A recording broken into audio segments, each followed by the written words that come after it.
बोले गंगा मैया की जय।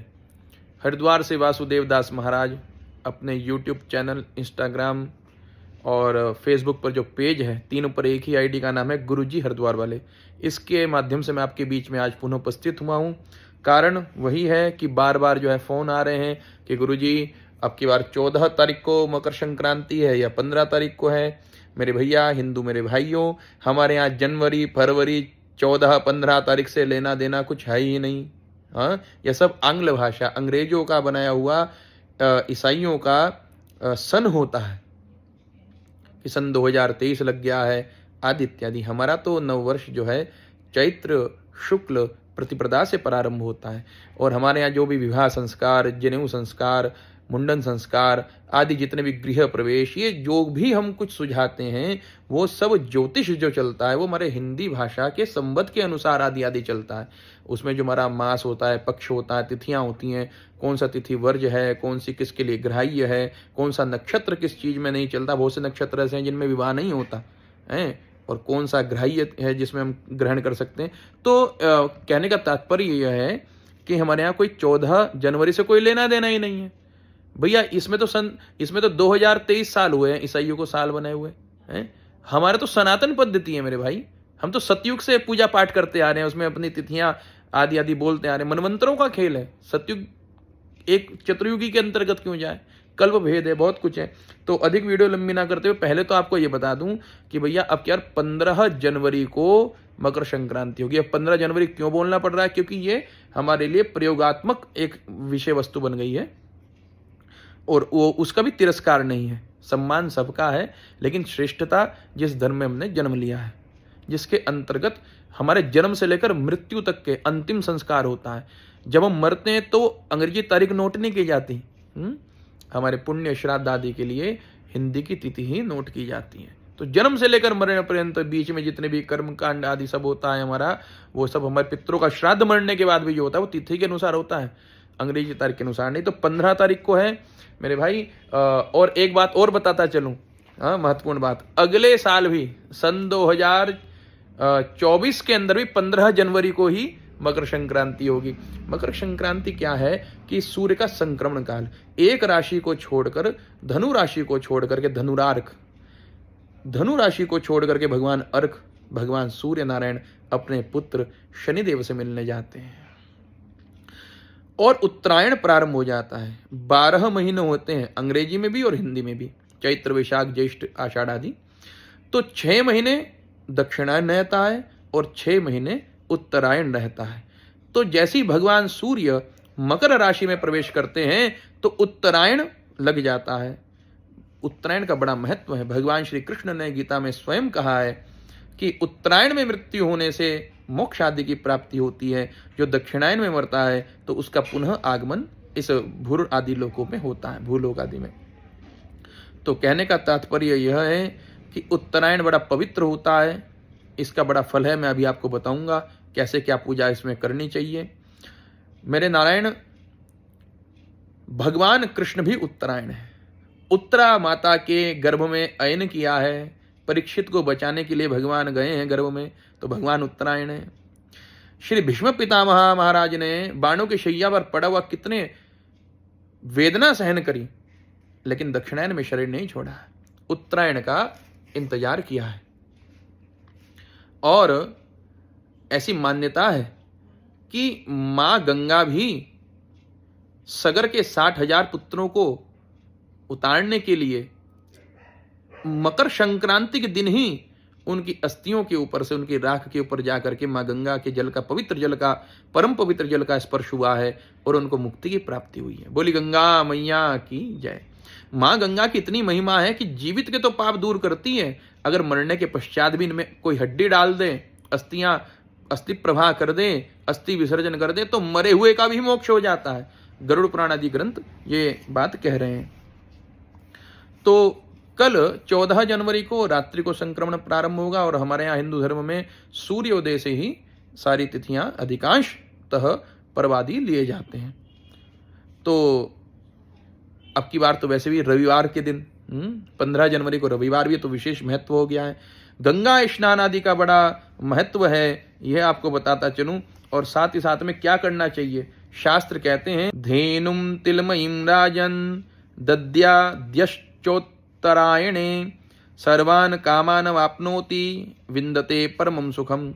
अर्थात जो है स्कंद पुराण कहता है कि इस दिन मनुष्य को उत्तरायण में, यानी कि 15 जनवरी जब है, आप गंगा स्नान करें और जो है दान करें। विशेष रूप से तिल की धेनु, तिल की गाय बनानी चाहिए और उसका यदि कोई दान करता है तो वह अपनी समस्त इच्छाओं को प्राप्त करता है, परम सुख का लाभ प्राप्त करता है, ये शास्त्र कह रहे हैं। साथ ही साथ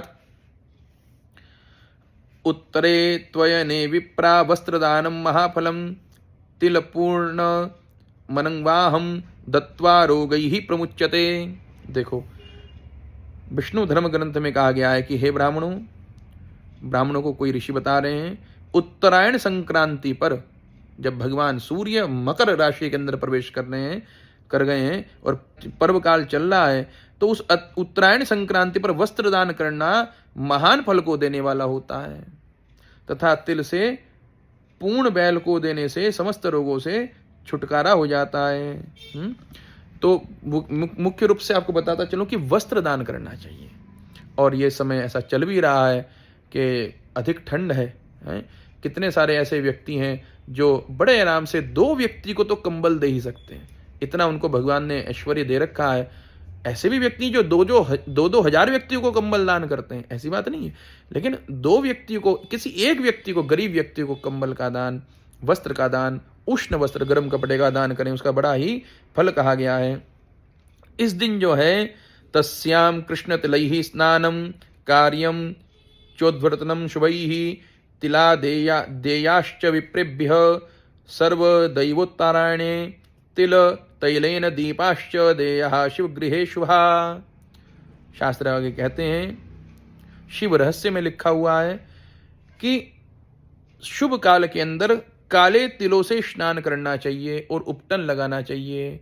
यानी 15 जनवरी को जो व्यक्ति घर में स्नान कर रहे हैं उनको क्या चाहिए कि अपने स्नान पात्र के अंदर, बाल्टी आदि में थोड़ा तिल डालने में और फिर उससे स्नान करें, तो उसका बहुत पुण्य कहा गया है। साथ ही साथ तिल का आप दान भी कर सकते हैं। किसी को जो नीडी व्यक्ति है, गरीब व्यक्ति है, उसको भोजन भी करा सकते हैं। और साथ ही साथ में ब्राह्मण को भी ब्राह्मण भोजन, वस्त्र दान, तिल दान आदि, दक्षिणा दान आदि करें। और अगर गंगा जी में स्नान कर रहे हैं तो थोड़ा सा गंगा जल अंजलि में लें, पहले तिल लें, फिर अंजलि में गंगा जल लें और फिर अपने ऊपर उसको जो है उड़ेल लें, अपने पर डालें और फिर गोतामार करके ऐसा करें। उपटन लगाना चाहिए। उत्तरायण में सर्वदा ही ब्राह्मणों के लिए तिल को देना चाहिए। और शिव के मंदिर में उत्तम तिल के तेल का दीपक का दान करना चाहिए। बड़ा इसका महत्व है, बड़ा महत्व है। भगवान शिव के यहाँ शिवालय के अंदर दीपदान का बड़ा महत्व है। शिव महापुराण में कथा आती है, एक गुण निधि नाम का ब्राह्मण था, ब्राह्मण बालक था, उसके पिता का नाम यज्ञदत्त था। गुण निधि के अंदर कोई भी गुण नहीं था, वो अवगुण निधि था असली में। तो कथा बड़े विस्तार से है और अब जो है 14 जनवरी से कथा भी प्रारंभ होने जा रही है, शिव महापुराण। जो व्यक्ति उसका श्रवण करना चाहें तो हरिद्वार में जो पांडे वाला नामक क्षेत्र है, गुगाल रोड पर, वहाँ पर कथा चल रही है। आप सब लोग विस्तार से इस कथा को जानने के लिए वहाँ पर आएँ। नहीं तो जो हमारा यूट्यूब चैनल है गुरुजी हरिद्वार वाले, उस पर ये लाइव भी दिखाई जाएगी, जैसे अभी भागवत दिखाई गई थी शिव महापुराण की कथा। तो उसके अंतर्गत यह आता है कि यज्ञदत्त का पुत्र जो गुणनिधि है, उसके पिता उसको घर से निकाल देते। कथा बहुत बढ़िया, मैं आपको इन शॉर्ट सुना रहा हूं। तो अब वो कुछ कर्म करना तो जानता नहीं धनोपार्जन के लिए, तो वो क्या करता है, शिवालय के पास बैठ जाता है। भूख से बेचारा बड़ा पीड़ित था। अब देखता कि शंकर जी के भक्त आ रहे हैं और शिवालय के अंदर जो है भगवान शिव का अर्चन कर रहे हैं और जो है नाना प्रकार के, विविध प्रकार के व्यंजन, भोग प्रसाद आदि चढ़ा रहे हैं। तो बेचारा बैठा रहा। उसने जब रात्रि थोड़ा सा सब लोग सो जाएंगे तब जाऊंगा, तो वो अंदर प्रवेश करने लगा तो अंदर अंधेरा था। तो उसने अपने वस्त्र को फाड़ा है और उससे जो है अंदर जो छोटा दीपक था उसको जलाया, उससे बड़ी प्रकाश किया है भगवान शिव के यहाँ। और नैवेद्य उठा करके, शिव का निर्माल्य उठा करके जो है भोजन लेकर के वो बाहर की ओर भागा। तभी किसी शिव भक्त ने उसको देख लिया और जो है जो बाहर भक्त लोग सोए हुए थे, जिन्होंने पूजा की, कीर्तन आदि, जागरण आदि करके जो सो गए थे, तब उन्होंने जो है उसकी इतनी पिटाई करी कि ये चोर है, शिवालय में चोरी करने के लिए आया, कि उसका प्राणांत हो गया। यम के दूत आए हैं और प्रताड़ित करके उसको जो है ले जाने वाले हैं नरक। तभी भगवान शिव के दूत आए हैं और उन्होंने कहा कि भोले बाबा ने कहा ये शिव भक्त है, ये कैलाश को जाएगा, शिवलोक को जाएगा। कि क्यों, ऐसा क्यों? उसने कहा कि इसने भगवान शिव की पूजा देखी आज निराहार रह करके। वो तो भूख के कारण अंदर देख रहा था कि भैया कब ये लोग हटें और क्या क्या मालपूड़ा चढ़ाने में खाऊं। तब तक उसने निर्माल्य खाया नहीं था, बस तभी उसको पकड़ लिया था शिव भक्तों ने। तो उसने निराहार रह करके भगवान शिव का संपूर्ण पूजन देखा और वर्तिका से, दीपक ज्योत से जो है भगवान के शिवालय में, शिव मंदिर में उजाला किया है। तो भैया आगे जा करके यही कुबेर बने। इनके अगले जन्म की कथा भी आती है, राजा बने और इन्होंने जो है राजाज्ञा की है कि हर कोई जो है मेरे राज्य में भगवान शिव के मंदिर में ज्योत अवश्य जलाएगा। तो खुद तो पुण्य किया ही, औरों को करवाया। तो कुबेर नाम था, गुण निधि था असली में अवगुण निधि। तो भगवान शिव ने समस्त निधियों का स्वामी, निधि का अधिपति, इसको जो है कुबेर बना दिया है। कुबेर कौन है? गुण निधि है पूर्व जन्म के। तो बड़ा विशेष महत्व है मकर संक्रांति को, उसका अति विशेष महत्व। वैसे ही शिवालय में प्रकाश करने का बड़ा महत्व होता है। शिव के मंदिर में उत्तम तेल का दीपक जलाना चाहिए, आदि आदि। इन्हीं शब्दों के साथ में आप सभी को हरिओम तत्सत, सबकी गंगा मैया कल्याण करें। और जो है पुनः पुनः आपको आने वाली मकर संक्रांति की हार्दिक शुभकामनाएं।